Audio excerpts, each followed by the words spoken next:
Buenas tardes, Evangelina.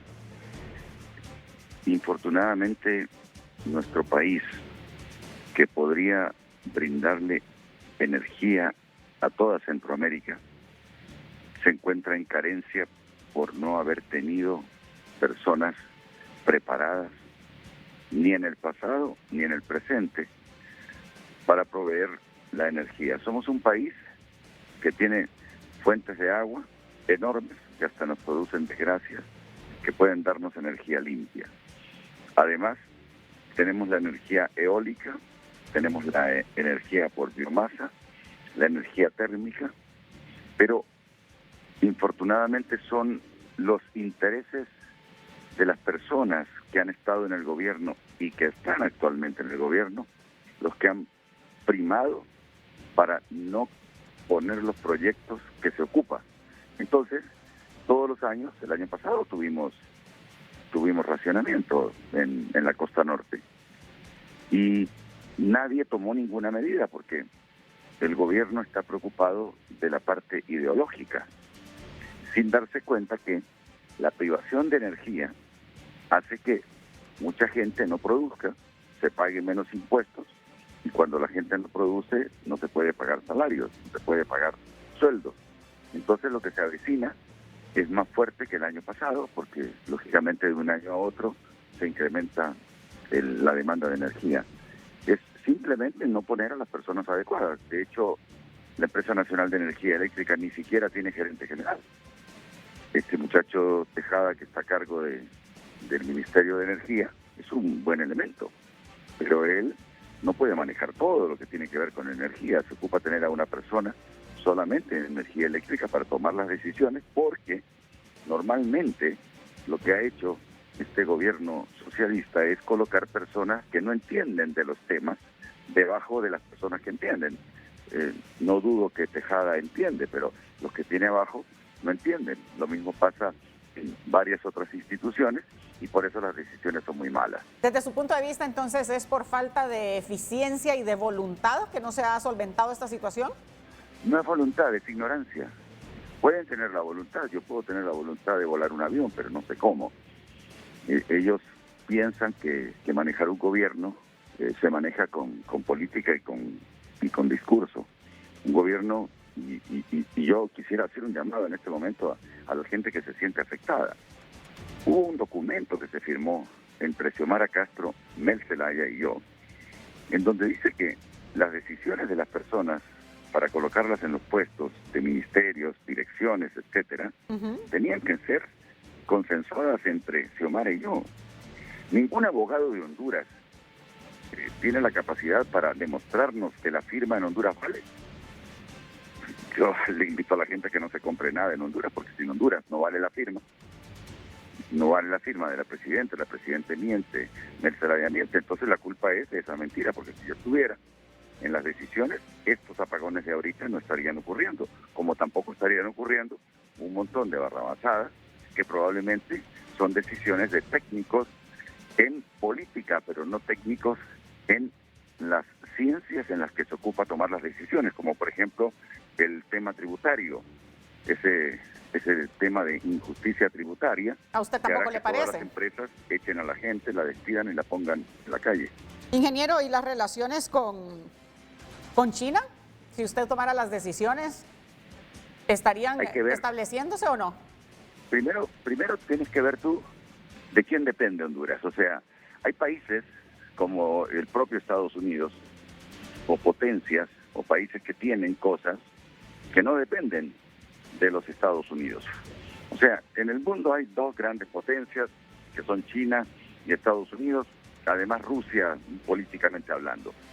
Entonces, si Honduras, sus exportaciones e importaciones dependen de Estados Unidos, si Honduras tiene 2 millones de personas que mandan diariamente 30 millones de dólares en remesas a Honduras, si Estados Unidos es prácticamente el que si estornuda nos afecta, ¿nos vamos a pelear con Estados Unidos? Para podernos pelear con Estados Unidos, primero tenemos que ser poderosos con la producción que se puede hacer en Honduras. Y nosotros, a través del tiempo, los gobernantes hondureños nunca quisieron independizarse de los Estados Unidos. Entonces, Entonces, es decir, que para usted no es el momento adecuado de comenzar a hablar de establecer relaciones diplomáticas con China. Es totalmente tirado de las mechas porque estamos perjudicando a los 2 millones de hondureños que viven en Estados Unidos. Además, un poco de inteligencia a estos brutos. ¿Cuánto cuesta el transporte de mercaderías desde China a Honduras hoy? ¿Cuánto vale? Y desde Honduras a China, comparado con lo que vale el transporte de contenedores desde aquí a los Estados Unidos, que estamos a pocas horas en barco. Entonces, ¿a quién le vamos a vender? ¿Le vamos a vender a China para que los costos incrementen y nuestros productos no sean competitivos? ¿O vamos a traer cosas de China para que los productos de China aquí no sean competitivos? Esto es un asunto que es una ciencia, no es para pegadores de afiches o personas que hablan bonito sobre doctrinas comunistoides que fracasaron en Rusia, que fracasaron en Cuba, en Venezuela y en Ecuador. Entonces, tienen que hablar con la gente que sabe, no simplemente por impulsos irracionales, sobre todo en el caso del gobierno, el que está dirigiendo el gobierno, que es un latifundista millonario, quizá multimillonario, que no solamente nació con dinero, pero que ha hecho dinero estando en el gobierno. Entonces, ¿el perjudicado quién es? El pueblo. El pueblo no va a tener dinero para pagar las cosas, no va a tener trabajo. Entonces, si no vas a tener trabajo, no vas a tener dinero. ¿Qué tal si Estados Unidos te le pone un impuesto a las remesas por esta decisión? ¿Qué hacemos? ¿Vamos a mandar los 2 millones de hondureños a vivir a China para que nos manden la moneda china? ¿Cómo vamos a hacer para transportar estos 2 millones del país que los mantiene y que los ha hecho crecer como personas y para enviar 30 millones de dólares? Datos comparativos: cuando Venezuela era un país que tenía buena relación con Estados Unidos le compraba 30 millones de dólares diarios en petróleo, la misma cantidad que nuestros compatriotas envían en remesas desde allá. Pero las remesas las produce Estados Unidos, en cambio el petróleo lo produce Venezuela. ¿Qué produce hoy Honduras? Entonces, le están cerrando las puertas a un montón de empresas y eso va a repercutir. Hay que entender de dónde sale el dinero que tiene el gobierno. Sale de los impuestos. ¿Quiénes pagan los impuestos? Las empresas. Y nosotros, cuando pagamos el 15%, cuando compramos alguna cosa. De ese dinero de los impuestos, que van a existir menos ahora, es de donde salen los sueldos de las personas del gobierno. Entonces, todos esos activistas que están empleados van a ir a la calle.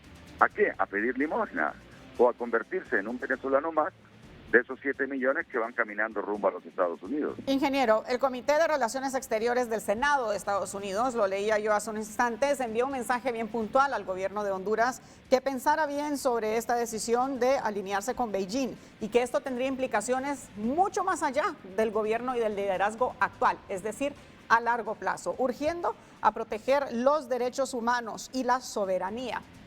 Ya nos contaba que a usted no le parece cómo se está manejando el tema de la energía eléctrica, el tema de la pretendida reforma tributaria, que estaría, de acuerdo a los expertos, afectando muchísimo a la empresa privada, y el tema de las relaciones con China, que estaría afectando las relaciones con nuestros aliados más importantes. ¿Qué haría usted diferente o qué futuro ve a corto plazo para Honduras? Es que Honduras, lo de las relaciones con China no son una prioridad que nos va a servir a nosotros. ¿En qué nos sirve realmente una relación con China comunista? Que por cierto, antes era China comunista, hoy es China capitalista. El sistema económico en China, el que los hizo convertirse en los últimos 15 años en el mayor productor del mundo, es un sistema capitalista, no es un sistema socialista. Originalmente intentaron con un sistema socialista y fracasaron. Entonces, ustedes tienen que tomar en cuenta eso, le digo a las personas que están tomando esas decisiones.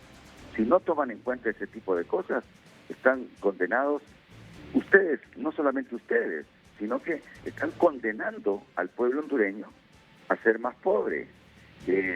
Aquí, por ejemplo, los derechos humanos de las personas de trabajar en el gobierno, mientras el gobierno está nombrando a las personas por nepotismo. Ahí hay un montón de familias que no tienen la capacidad, están nombrando esposas, amantes, hermanas de la esposa, hermanas del amante, hijos del amante. Esos son los que ocupan los puestos principales en Honduras. Eso es violación a los derechos humanos. La cantidad de tiempo que se demoran en hacer las obras. Si yo hice obras en 60 días, obras que el gobierno se demora años en hacer. El estado de sitio en que estamos sometidos es una violación a los derechos humanos también. El caos general. Aquí en el Centro Cívico Gubernamental siempre hay gente reclamando. Hoy estuvieron los maestros. Todos los días hay alguien que está reclamando. Y el haber bajado los requisitos para ser Procurador General de la República, el haber doblegado con extorsión al presidente del Congreso para tomar decisiones, la extorsión que hay dentro del Congreso para los empleados de las bancadas que no votan por lo que quiere el comunismo internacional. Esos son violaciones a los derechos humanos. Íbamos a gobernar juntos. Entonces, la meritocracia es fundamental para el desarrollo de un país. Ellos, con todo respeto, son ricos.